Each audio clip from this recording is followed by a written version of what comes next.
Ladies and gentlemen, boys and girls, readers, bleeders and guilty pleaders, welcome along to the Joe Spivey YouTube channel where we discuss books and little else. Am I starting to recycle those melodic introductions now? I think I probably am, but 90 odd videos in, I'm sure you guys can forgive me for such lack of ingenuity. But anyway, welcome back to another video. I am going to be taking you through another half shelf of my bookshelf tour, where it's not necessarily been much of a whistle-stop tour, but we've just been sort of, you know, popping our heads in every now and then. I went a few months without doing them, and then I've since decided to reinvigorate the channel with them every now and then, because I do find that probably about 30 to 35% of the books that I own still haven't been read, which is I don't know, an imprisonable offence, of course. But yeah, we've got some interesting ones here, most of which I have read or at least dipped into in my time. A lot of anthologies and collections and collaborations on here in this video, so it'll be good. I don't know how many there are, 10 or 11, something like that. So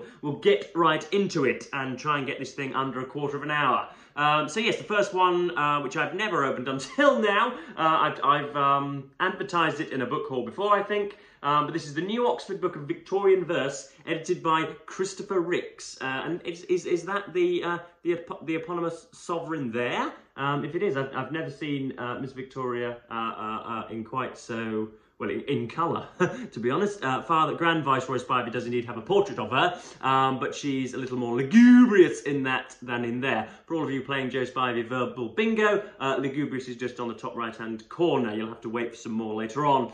Yeah, edited by Christopher Ricks, and the TLS called it a splendid anthology. And there are some real wild cards in here, folks. Some luminaries. Some people that you really would expect to be in here, and some people that I'd never heard of before. We've got Thomas Lovell Beddoes, Alfred Tennyson, without his lordship, Emily Jane Bronte and Charlotte Bronte, collaborating on The Visionary. We've got Leigh Hunt, got Walter Savage Landor, we've got Winthrop Mackworth Praed, sounds like a Scot, Thomas Hood, William Barnes, James Clarence Mangan. We've got an anonymous one. I'm sounding like Nemo, who can't pronounce the fact that he lives in an anemone. We've got William Miller. We've got Charles Dickens. Not sure who that chap was, but he sounds like he goes on and on. William Wordsworth, Elizabeth Browning, Robert Browning, Ebenezer Jones, John Ruskin, Macaulay, Charlotte Bronte, Ebenezer Elliott, Matthew Arnold, William Allingham, Arthur Hugh Clough, Charles Kingsley, Christina Rossetti, William Morris, Elizabeth Siddal, later Rossetti, Coventry Patmore, that sounds like some sort of Regency rowing event, Coventry Patmore, Ernest Jones, William Thackeray, James Henry, William Scott, Mortimer Collins, Shirley Brooks, Edward Fitzgerald. Goodness me, this sounds like the most pompous and bombastic dinner show that anybody would ever put on. John Henry Newman. I'm going to stop doing that now because I could go on for days and days, but that's the Victorian Verse, Victorian Verse edited by Christopher Ricks. Don't know who Mr. Ricks is, don't know whether he's alive, dead, or you know, sort of under federal indictment. I'm not sure. He could be anywhere for all I know.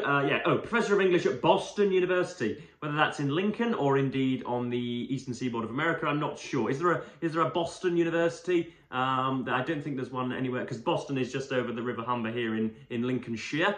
And that's probably the derivative of Boston in Massachusetts. So yes, I'm not sure, but yeah, looks good. Never opened it before, never read a word of it. Next up we have John Wilmot, Earl of Rochester's selected works. This was shoved onto my desk when I was a sort of bacchanalian undergraduate at the University of Manchester, and we were forced to read, what was it we were reading? It's actually rather nice, actually, and I kept the book in order to go through it some more. It's a satire against mankind, which starts on page 46, and I'll take us to that now. It's not bad stuff, guys. You really will enjoy this stuff. You may well not have... I think this is probably the first time this Penguin classic of them all has been held on YouTube. Not a very popular poet, the original libertine poet. So this is a satire against mankind.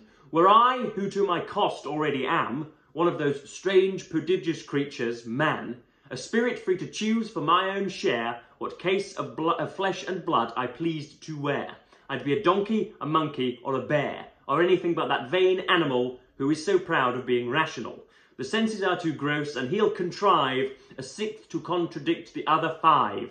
And before certain instinct will prefer reason, which 50 times for 1 does err. Now that's jolly good, folks, and you can decipher what's going on in there. It's all very well, it rhymes, it's got a little bit of rhythm to it, and yeah, it's highly wrought, I think would be the phrase. So it's damn good, and yeah, I'm probably going to get into some more of those in my spare time. When I'm in one of those liminal periods between 2 big books, I usually just dive into a non-fiction collection, or indeed some poetry like that. Next up we have Sally Rooney, who has written Normal People. I have satirised and hyperbolized and ridiculed and lambasted and animadverted on, and just skewered the defects of this book until the cows have come home. Sally Rooney, for those interested, was born in, I think she maybe 1520 or something like that, to one of the royal houses in Europe, and she has taken an age-defying senolytic for the last 300 or 400 years, and she lives among us as a luminary,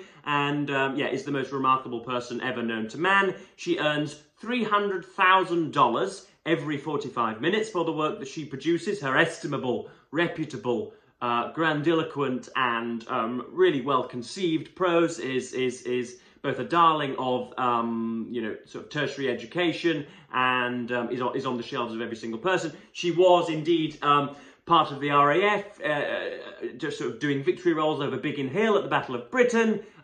She was with Johannes Gutenberg at the advent of the printing press. She was indeed, again, sort of sniffing over the shoulders of Lee Harvey Oswald in 1963 at the Dallas Store Book Depository.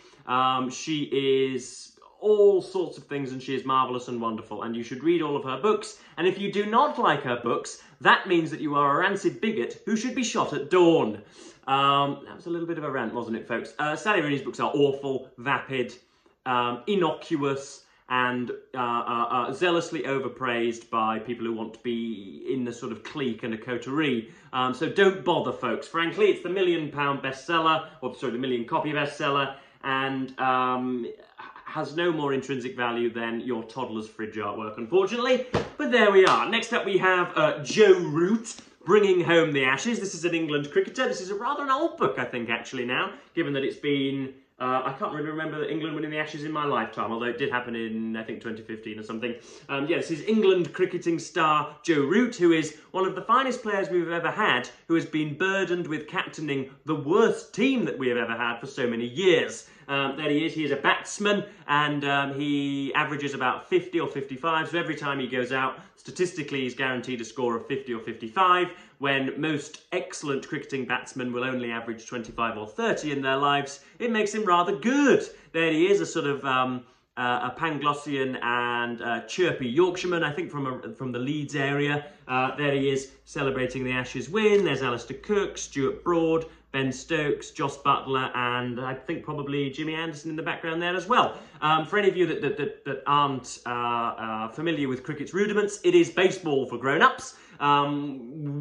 People, myself and Grand Viceroy Spivey in particular, are very, very happy to ship hundreds of pounds on tickets for day one of Headingley or Old Trafford, and we'll sit there for 3 or 4 hours watching the cricket and getting blind drunk in order to then have skirmishes on the trains home. That's what cricket is. It's a cultural cornerstone of Britain as well as a sport. So this is the story of, yeah, his win of the Ashes. It's probably ghostwritten. It's full of the sandpit similes that I've been railing against for Open Letters Review. But Joe's a nice chap, and I don't want to, yeah, I'm going to do what most critics do to Sally Rooney and say that he's worth your time.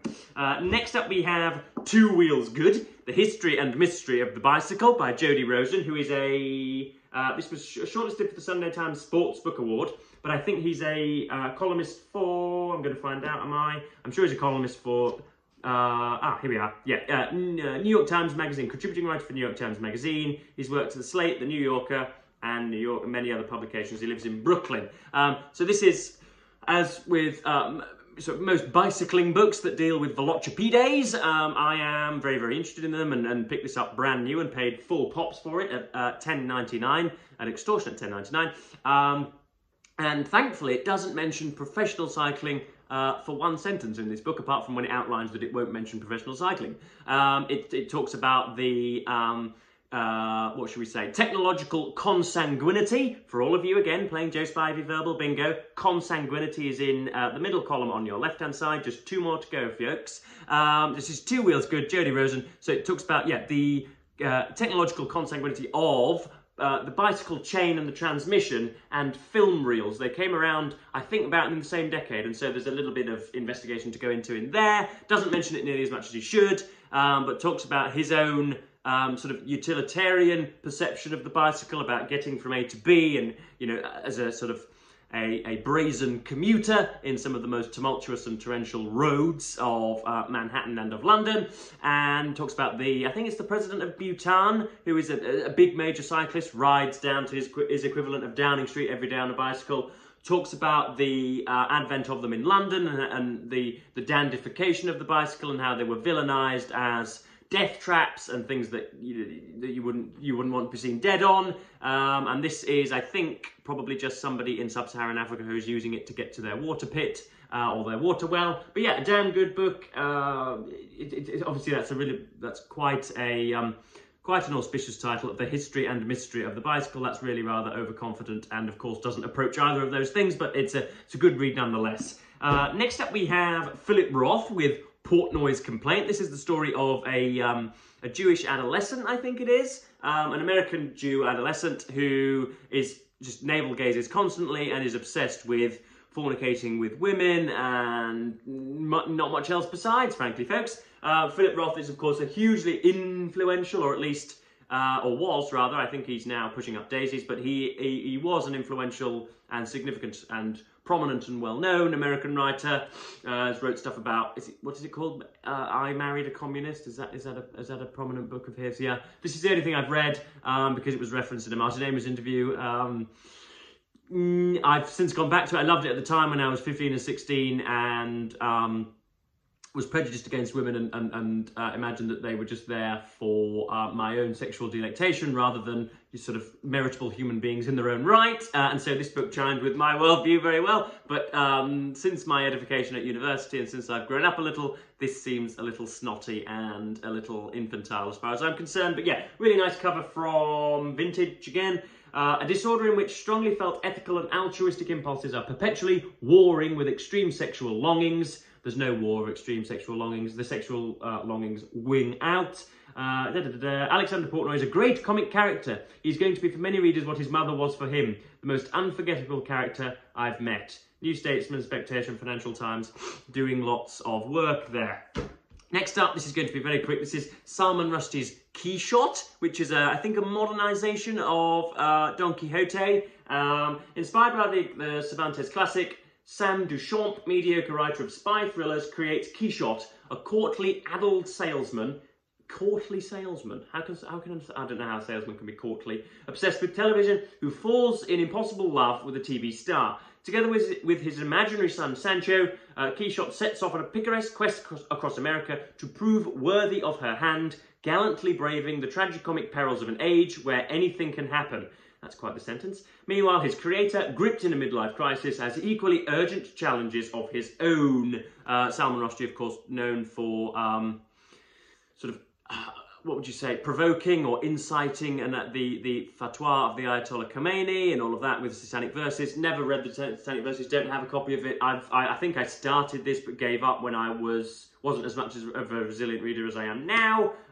Certainly didn't come alive under my gaze, and I didn't enjoy it, frankly. Yes, but that's Quixote, again by Vintage. We've had, I think, 4 or 5 Vintage copies on the bounce, on the spin. Next up we have JeanPaul Sartre's Nausea, which is, I think, a bit of his fiction, isn't it? Yeah, Nausea is both the story of the troubled life of a young writer, Anton Ronquentin, and an exposition of one of the most influential and significant philosophical attitudes of modern times, existentialism. Now, existentialism is something I've never really cottoned on to, I've never really understood. I think it's obviously predicated on secularism and the idea that there is not a higher prime being, and we don't go to pearly gates, and we don't find sort of in the misty mountains this plum-throated middle-aged gentleman with a white beard telling us that, you know, our entire genealogy is waiting for our company over there.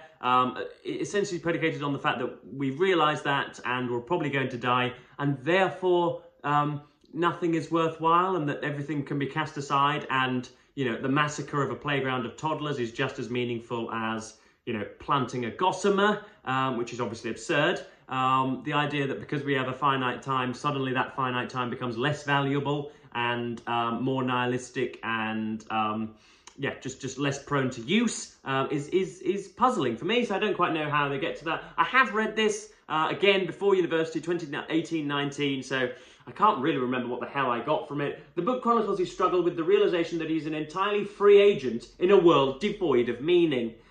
It's, of course, palpably untrue. A world in which he must find his own purpose and then take responsibility for his choices. This is actually Jordan Peterson's 12 Rules for Life in that case. So that's Nausea, JeanPaul Sartre. Next up we have Sir Walter Scott's Waverley, bit of historical fiction. It's I think it's given the grandiose accolade of inventing the damned genre. In a few years, the whole of Europe was greedily reading historical novels, and a considerable part of the literary population of Europe was busily writing them. So this is Sir Walter Scott's Waverley, about a battle in Scotland, I believe. I'm going to tread carefully because I misspoke last time, and I think misdated the battle, or mispronounced the battle, or mislabeled the battle, and a typically pugilistic Scot got in the comments and had me by the short and cunleys. The cover shows disbanded by John Petty in the Dundee City Art Gallery. So that's John Petty there. There's a gentleman there with his kilt. So next up, just two more titles to show you, folks. I feel like I'm showing this nearly every video these days. This is M, Son of the Century by Antonio Scurati. This is the story of not necessarily the birth, but at least the migration from the lower rungs to the fascistic dictator of Italy, of Benito Mussolini. It's very good, very good. Talks about what are they called? I'm going to forget their names now. It's a lovely Italian word for the gathering of the adrenalised men that march through the streets for them. I can't remember the it's going to come to me. I'm going to find it because it's written 28 times in this novel. What are they called? Oh, goodness me. I can't just blabber on for 3 and 4 minutes whilst trying to find a word, so I'm going to give up on that endeavour. But yes, never lets you forget that Mussolini was a horrid, horrid man, I think putting it lightly, and was somebody who would happily have had his entire family shot just so that he could, get one rung up higher on, one of the local council's boards or whatever. It talks about lots of the other actors at the time, and it's one of those rare things nowadays, which is it's both sort of perspicacious and correct and sort of works on you, and is also really rather sort of stylistically eloquent as well. Not only has it got a point to prove, but the way it says it, its mellifluousness and its euphonic nature is really, really nice. It reads really well. Obviously, this has been translated by Anne Milano Apple. But yes, this is a tetralogy. There are more due, but as far as I'm aware, we only have one English translation. There's a rather nice, I think it's an American cover, which is an animated version of Mussolini with his helmet on. But this is the man there, smouldering in a rather arrogant way into the distance. And then finally, last but not least, we have Cameron at 10, The Verdict. This is the inside story, Election to Brexit. The Sunday Times bestseller, Cameron at 10, The Verdict by Anthony Selden and Peter Snowden, another collaboration. And not bad. It's not hagiographic. It's not mawkish to Mr. Cameron at all. It doesn't praise where it isn't necessary. Obviously, treads the well-trod ground of Cameron being the heir to Blair and somehow being, just a reincarnation of Tony Blair, sort of safe, suave, smooth operator, as Carlos Sainz is sometimes called. Somebody who is very, very good in interviews, who prizes style over substance, and seeks to give an impression of him being confident, obviously garnered from the auspicious and historic halls of Eton College, I think, that he frequented. He certainly went to Oxford. He may not have been to Eton, but he certainly went to Oxford. Or that Etonian effortless success, and yeah, it approaches that. But unfortunately, it presupposes that the austerity measures brought in by David Cameron and his Chancellor of the Exchequer, George Osborne, in 2010 were necessitated by the 2008 financial crash, the subprime mortgage crisis in America. This, of course, is not true. It was not, it wasn't necessary. It wasn't an absolute sort of peremptory necessity for that government to completely strip all public services of all their utility, and to deprive bus drivers and nurses and teachers and many other things that fall under the banner of the state to be, sort of ridiculously deprived of all of their virtues. Essentially, running down of public services has come to typify this Conservative government and is going to be one of the key reasons why they are thoroughly booted out at the next election. So yeah, it's sort of too kind to Cameron and Osborne. It says, oh, they inherited a terrible, terrible economy with that bloody Gordon Brown figure. Wasn't he awful? The debt that they incurred at the hands of the Labour Party was the reason that they were malevolent in their, what's the word I'm looking for, their pecuniary policy, essentially. So yes, that's Cameron at 10, the verdict. Not great, but not brilliant. There he is, the sort of, what is he? He's a sort of, I don't know. I really don't know how to describe Cameron. The adjectives are leaving me after 20 minutes, folks, I will be honest. So yes, that pretty much wraps up another bookshelf tour. Hopefully I have been entertaining, and hopefully you guys are still watching to the end. Yes, that's pretty much me covered for today. I have started reading War and Peace. And I've got some thoughts on the blighter for you guys, hopefully in the next day or so, and then I've got a conversational piece to come out on Sunday as well. So yes, loving life at the moment, all is going well. I'm being hyper productive, and I am keen in every observable way. So yes, I'm going to thank you ever so much for watching BookTube, and say goodbye.